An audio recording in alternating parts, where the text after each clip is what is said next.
Venezuela पर अमेरिकी attack के बाद दुनिया में तमाम तरह की चर्चाएं हो रही हैं। अलग अलग तरीके से लोग इस पर अपनी प्रतिक्रिया दे रहे हैं। दुनिया में एक नई हलचल है। लेकिन इस अटैक के पीछे की अगर ट्रंप की सोच को समझें तो वो कहीं ना कहीं चीन है। जी हां, वो चीन जो अमेरिका से आगे निकलने का सपना देख रहा है और तेजी से कोशिश कर भी रहा है।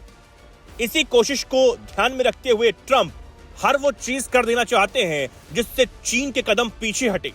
वेनेजुला पर अमेरिका ने ये सब कुछ करके वही किया है, क्योंकि अमेरिका के बाद चीन वेनेजुला का दूसरा सबसे बड़ा व्यापारिक साझेदार है।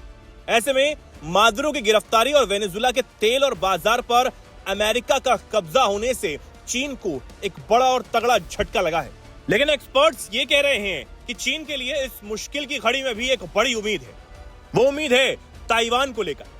जी हां, डोनाल्ड ट्रंप सरकार ने जिस मुनरो डॉक्ट्रिन का हवाला देते हुए ये कहा था कि लैटिन अमेरिका के एक हिस्से पर उनके देश का हक है, उसी दलील को आगे बढ़ाते हुए चीन की तरफ से ताइवान पर दावेदारी मजबूत की जा सकती है। यानी चीन जो अब तक ताइवान के आसपास अपना शक्ति प्रदर्शन कर रहा है, चीन जो बार बार ये कहता है कि ताइवान और उसके बीच में अगर कोई भी आता है तो उसका अंजाम बुरा होगा, वो अब अमेरिका का उदाहरण देते हुए ताइवान पर पूरी तरह कब्जा कर सकता है। मुनरो डॉक्ट्रिन 19वीं सदी में ये चर्चा में थी, लेकिन बीते साल ट्रंप प्रशासन ने राष्ट्रीय सुरक्षा नीति का जो प्रकाशन किया था उसमें इसका लंबे समय बाद इस्तेमाल किया गया था, जिक्र किया गया था। इस नीति के तहत अमेरिका उन लैटिन अमेरिकी देशों पर अपनी दावेदारी जताने की कोशिश में है जिनके पास संसाधन बड़ी संख्या में, और ये चीन भी बता सकता है। यानी चीन को भी उकसाने और ताकत देने वाली ये खुली छूट मिल सकती है। अमेरिका ने वेनेजुएला पर नियंत्रण किया। अब नियंत्रण करने के बाद ये तो एक अच्छा खासा क्या है कि आप अपॉर्चुनिटी दे रहे हैं कि दुनिया का कोई भी देश क्या ना करे, जो रूल बेस एक व्यवस्था है, सिस्टम है, उसको ना माने। तो ये तो जो ताकतवर मुल्क हैं, चाहे चीन की बात करें, रशिया की बात करें, तो ये बात सही है जो बार बार ये बात उठ रही है कि क्या अब चीन भी इसी तरह से ताइवान पर नियंत्रण कर सकता है। बिल्कुल। देखिए, ये क्योस की स्थिति बन जाती है, और क्योस की स्थिति में क्या होता है, जहाँ पे कोई भी रूल मानने को तैयार नहीं होता। बेटर तो था कि एक कोहेरेंट विजन बनना चाहिए था, पूरी दुनिया एक राय बनती, बैठते बात करते, लेकिन ऐसा हो नहीं रहा है। हर देश अपनी अपनी बातों को करने का पूरा प्रयास कर रहा है, अपने अपने इंटरेस्ट में काम कर रहा है। अभी खबर ये भी आई है कि अमेरिका ये कह रहा है कि जो इंटरनेशनल इंस्टीट्यूशंस हैं उन सब से अपने आपको क्या कर लेगा, बाहर कर लेगा।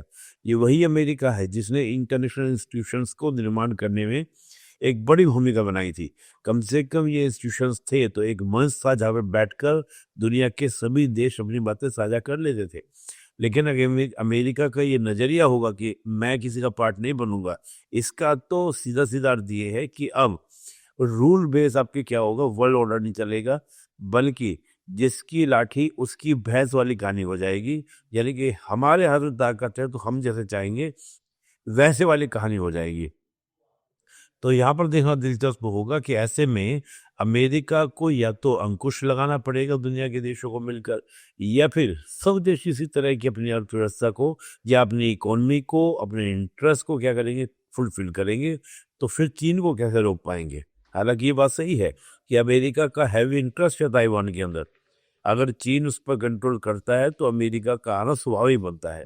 अब राष्ट्रपति ट्रंप के आदेश के बाद अमेरिका ने जो हमला वेनेजुला पर किया, उस पर रूस के साथ साथ चीन ने भी कड़ी प्रतिक्रिया दी। इस हमले पर चीनी विदेश मंत्रालय के प्रवक्ता माओ निंग ने बीजिंग में पत्रकारों से कहा था, वेनेजुला एक संप्रभु देश है और उसके पास अपने तेल संसाधनों और आर्थिक गतिविधियों पर पूरी स्थायी संप्रभुता भी है।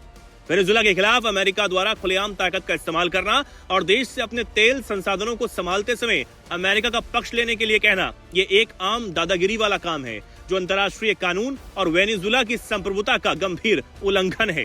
उन्होंने आगे कहा कि मैं इस बात पर जोर देना चाहती हूँ कि वेनेजुला में चीन और दूसरे देशों के जायज अधिकार हैं जिनकी रक्षा की जानी चाहिए। लेकिन डोनाल्ड ट्रंप की तरफ से लगातार धमकी दी जा रही है, वो भी वेनेजुला को लेकर, और ये धमकी किसी और को नहीं बल्कि चीन, ईरान, रूस और क्यूबा से अपने संबंध खत्म करने को लेकर।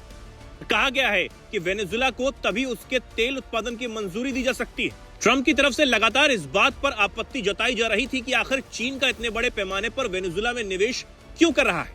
तो आपको बताएं, चीन और रूस ऐसे दो बड़े देश हैं जिनसे वेनेजुएला के बहुत अच्छे संबंध हैं। चीन अमेरिका के बाद वेनेजुएला का दूसरा सबसे बड़ा व्यापारिक पार्टनर है और मौजूदा द्विपक्षीय व्यापार लगभग $7 बिलियन का है। चीन और वेनेजुएला के बीच संबंध व्यापार पर काफी टिका हुआ है। एक रिपोर्ट कहती है कि चीन को तेल चाहिए था जबकि वेनेजुएला को कैश। सन 2000 से 2023 के आसपास बीजिंग ने वेनेजुएला को रेलवे, पावर प्लांट और दूसरे इंफ्रास्ट्रक्चर प्रोजेक्ट्स के लिए करीब $100 बिलियन से ज्यादा दिए हैं। इसके बदले में वेनेजुएला ने चीन को वो तेल दिया है जिसकी उसे अपनी बढ़ती हुई इकोनॉमी को चलाने के लिए जरूरत थी। बस इसी पर टेढ़ी नजर है राष्ट्रपति ट्रंप की। एक रिपोर्ट कहती है कि पिछले साल वेनेजुएला का लगभग 80% तेल चीन को भेजा गया था। ये अभी भी देश के तेल इंपोर्ट का सिर्फ 4% ही है। वेनेजुएला पर चीन का लगभग $10 बिलियन का लोन भी बकाया है। एनर्जी एनालिटिक्स फर्म फोरटेक्सा कहती है कि 2025 के दौरान इंपोर्ट लगभग 4,70,000 BPD तक पहुंच गया था। अब दोनों देशों के इतने बड़े तेल व्यापार होने की वजह से संबंध भी बहुत ज्यादा गहरे और अच्छे हैं। चीन और ताइवान के बीच में लगातार विवाद गहराता जा रहा है और लगता है कि चीन जो है अटैक करेगा, इस प्रकार की पॉसिबिलिटीज बन रही है। प्रश्न उठता है कि क्या ताइवान समर्थ है कि वो चीन के अटैक से फाइट कर पाए। देखिए, दोनों की शक्ति का कंपेरिजन करें तो अगर हम मिलिटरली बात करें तो करीब 1.5 लाख से और दूसरा चीन में करीब 20 लाख के करीब आपको क्या होगा, अंतर देखने को मिलेगा। तो लगता है कि इस प्रकार से तो नहीं है, लेकिन ये बात निश्चित है कि ताइवान ने काफ़ी लंबे समय तक अमेरिका से दर्पण लिए हैं। तो अगर कोई प्राइमरी अटैक होंगे तो कुछ दिन तक उस अटैक को रोकने की कैपेबिलिटी ताइवान में लगती जरूर है। पर इससे बड़ी इंटरेस्टिंग बात यह है कि अगर ऐसी स्थिति होती है तो कौन देश जो है ताइवान की मदद के लिए आ पाएगा। अगर हम एशिया में बात करें तो एशिया में जापान, हालांकि जापान बोलता तो है कि we are stand with the Taiwan, but Japan already is not a military power. तो दैट्स वाई हम कह सकते हैं कि जापान इस वाले कॉन्फ्लिक्ट में आने वाला नहीं है। भारत की बात करें तो भारत का देखिए क्या है कि कभी भी दो देशों के मामलों में भारत इंटरफेयर नहीं करता है। वहीं भारत जो है वन चाइना पॉलिसी का पार्ट ताइवान को कहीं ना कहीं मानता भी है, क्योंकि आज तक भी ताइवान की एम्बेसी या हम कह सकते हैं डिप्लोमेटिक या राजनयिक संबंध ताइवान के साथ नहीं है। ताइवान के साथ हमारे इकोनॉमिकल एंड कल्चरल रिलेशंस हैं, इसीलिए उसके काउंसलेट भारत के अंदर हैं। अमेरिका की बात करें, अमेरिका कहता तो है कि ताइवान के सिक्योरिटी करेंगे, लेकिन वहीं अमेरिका वन चाइना पॉलिसी को मानता है। बट एक बड़ा इंटरेस्टिंग फैक्ट ये है कि जो सेमीकंडक्टर का प्रोडक्शन है ताइवान बड़ी मात्रा में करता है और सेमीकंडक्टर मिलिटरीली भी रिक्वायर है और बहुत सारे एरियाज़ में क्या रिक्वायर हैं। अगर चाइना ताइवान पर कंट्रोल कर लेता है तो कहीं ना कहीं अमेरिका को सेमीकंडक्टर के इश्यूज क्रिएट हो जाएंगे, चाहे वो हम लोग फ़ोन्स में बात करें, लैपटॉप में बात करें, कंप्यूटर में बात करें, मिलिट्री इक्विपमेंट्स में बात करें, तो दिक्कत हो सकती है। चलिए ये भी जान लेते हैं कि चीन के सामने ताइवान कितना ताकतवर है और चीन जो अपने आप को महाशक्ति के रूप में देख रहा है, उसकी सेना कितनी शक्तिशाली। तो ताइवान की सेना की बात करें तो इसमें सक्रिय सैनिक करीब 1.5 लाख से 1,70,000 तक हैं। वहीं रिजर्व सैनिक करीब 17 लाख हैं जो युद्ध में बुलाए जा सकते हैं। वहीं इसकी कुल ताकत युद्ध में 18 लाख से ज्यादा है। ताइवान की सेना के पास मुख्य हथियार के रूप में थल सेना के पास 800 से 1000 टैंक है, जिनमें MIA-2 अब्राम्स नए आ रहे हैं। इसके अलावा HIMARS rocket system, anti tank मिसाइलें भी ताइवान की सेना के पास मौजूद हैं। इसके बाद ताइवान की वायुसेना के पास 400 से 500 लड़ाकू विमान हैं, जिनमें F-16, 2000 स्वदेशी IDF भी शामिल है। वहीं नौसेना के पास 4 submarine frigate missile boats, anti ship मिसाइलें नौसेना की ताकत बढ़ाती हैं। वहीं इसके अलावा पैट्रियट मिसाइल डिफेंस, ड्रोन स्वदेशी सबमरीन प्रोजेक्ट भी ताइवान की सेना के पास है। वहीं चीन की सेना की बात करें तो इसके पास रिजर्व सैनिक 5 से 10 लाख हैं। वहीं सक्रिय सैनिक करीब 20 लाख हैं, जो दुनिया की सबसे बड़ी सेना इसे बनाते हैं। इसी के साथ इनकी सेना की कुल ताकत संख्या में ताइवान से 10 से 12 गुना ज्यादा है।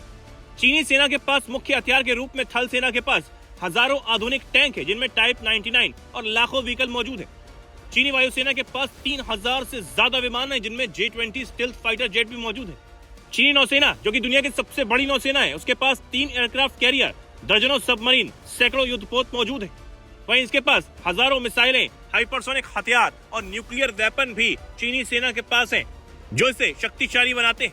वैसे भी चीन अपने हथियारों का प्रदर्शन दुनिया के सामने करता ही रहता है। हालांकि अब वेनेजुला में चीन के प्रभाव को खत्म करने के लिए ट्रंप एक चाल तो चल चुके हैं, लेकिन देखना होगा कि चीन वेनेजुला से कितना पीछे हटता है, क्योंकि चीन ने भी भारी भरकम निवेश वेनेजुला में करा हुआ है। आने वाले वक्त में क्या कुछ होगा ये भी पता चलेगा। लेकिन फिलहाल आप अभी क्या कुछ कहना चाहते हैं कमेंट सेक्शन में लिखिए। जुड़े रहिए, देखते रहिए दैनिक जागरण।